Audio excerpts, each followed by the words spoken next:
Good morning, everybody. It's Mike from PC Classic Cars back with another test drive video. Today we are in this really cool 1963 Chevrolet Belair Wagon. It should take about 45 seconds or so, and that air compressor will kick off. That's all it takes to fill up the whole tank.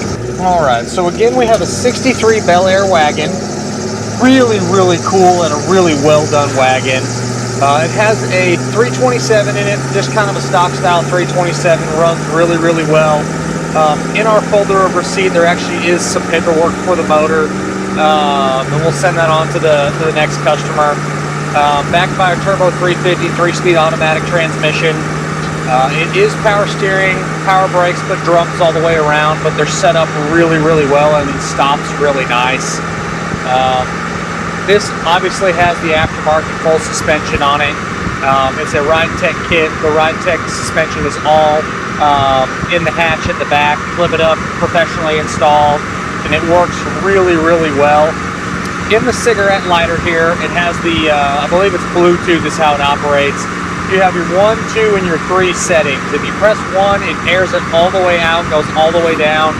2 is your general ride height, and 3 is going to be aired completely all the way up. When you kill it, you can either lower down, or you can kind of leave it where it's at. I would suggest lowering it down. Number 1, when you're ready to let it sit there for a while. But when you turn the car on, the system will air up, and it will take it up to ride height for you without having to press any buttons, which is cool. Suspension setup, the air ride feels great. This thing you could cruise across the country if you wanted to. They did add aftermarket vintage AC, and they hooked it up into the factory controls. The air blows really nice and cold. The heat also blows hot. Just a well-sorted car mechanically. Exhaust sounds really nice. On the interior, this car was originally aqua on the outside, or like a bluish color with the blue interior. Now it's black with red. The interior is very clean. There's a small little spot right underneath your leg over here where it's been like kind of repaired on the seat bottom, but it's minimal. The rest of the interior with the door panels, the dash, headliner, interior door panels, everything is very clean on the inside, and it shows very nice. It does have an aftermarket stereo, and it has some kick panel speakers, and then it also has a couple speakers in the back. Gauges are all really clean and easy to read. There's not a whole lot of gauges, but you have your speedo, and then your fuel gauge up on the dash, and then you do actually have 2 gauges mounted underneath the dash. You have your oil pressure, you have your water temperature gauge, which they work well. On my check sheet, you will see that I have the horn listed as no.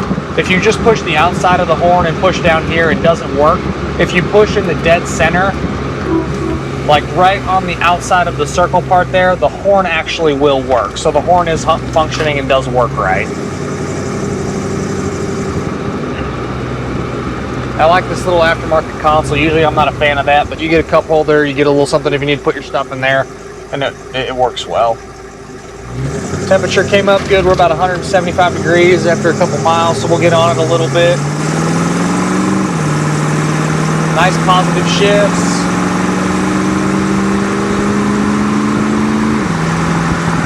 On the underneath, it's extremely clean. Someone painted the underneath of this like a glossy black at some point. And the bottom side shows really well. Found no rust issues. Frame's all painted, the floors are all painted, exhaust is in great shape. Front to back, it's just a nice, clean, solid wagon. On your exterior, the paint quality is very nice. No bubbles, no bad body work.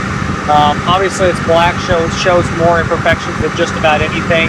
But the paint quality is very nice, and it shows very well. This obviously is a very big and long car. Whoever did the body work did a nice job. It's a good straight wagon. And again, the paint quality does show nice.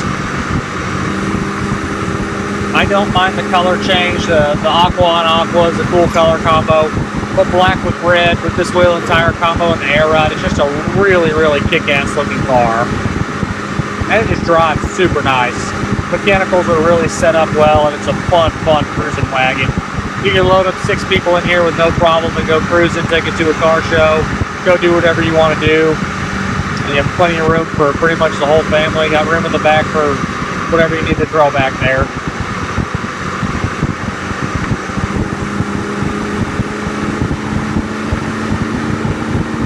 That 327 sounds really good.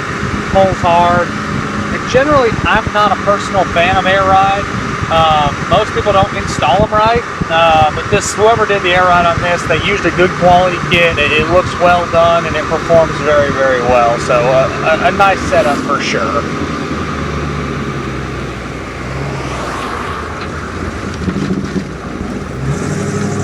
I'll say one of the best things about this is the glass. When you're standing back and you look through all the glass from the outside with all the windows up, it almost looks like the windows are down because the glass is super clean. All the windows do roll up and down like they should. The back glass is a manual back glass. You pop that rear piece of chrome out and it folds open, and it's got a handle in there where you can crank the window up and down. The windshield is really, really clean. And then again, obviously the suspension, air ride, they ride awesome when they're set up well, and this one is no exception to that. It definitely goes down this road really nice and has a very, very comfortable road feel to it.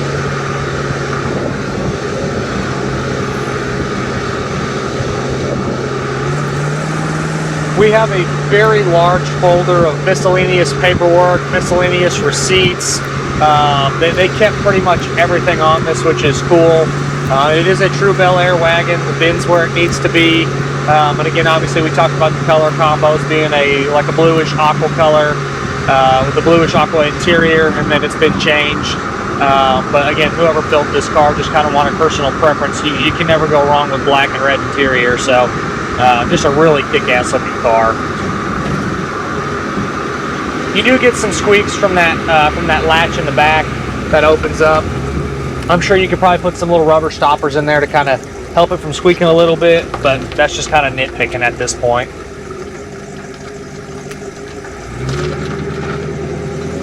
When you kick the AC on, it has a good volume of air. It is a vintage AC setup, which they're known to be top of the line in the aftermarket AC industry, so air works really well. Heat also blows hot. The speedometer is about 5 or so miles an hour off.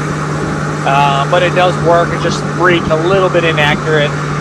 Wheel and tire size obviously has something to do with that. Overall feel, I'm personally not a wagon person, but this one is a really, really cool wagon, set up very well. A lot of really nice stuff done to it. Only thing that I would potentially add is maybe do a disc brake conversion on it, but it actually doesn't need it. It stops really well. The pedal's not extremely hard. It stops really nice and straight. So whoever did the drums on it did a professional job and did a really nice work on it. So the brakes do stop the car well, but these are big, heavy cars being a wagon. So for me, if I was throwing my family in here, I'd probably put a disc brake on it, but that's kind of personal preference. Other than that, it's an excellent car, front to back. Just a unique wagon. Got a hell of a look to it.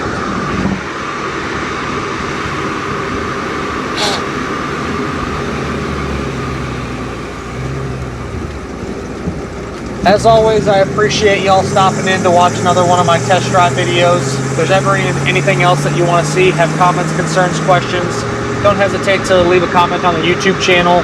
Call or text me directly at 903-820-1019. Check us out at pcclassiccars.com, or we are across all social platforms. We're on Facebook, Instagram, Twitter, TikTok. The handle across all of those is going to be PC Classic Cars. Thanks again for watching, and I'll see you guys on my next test drive video.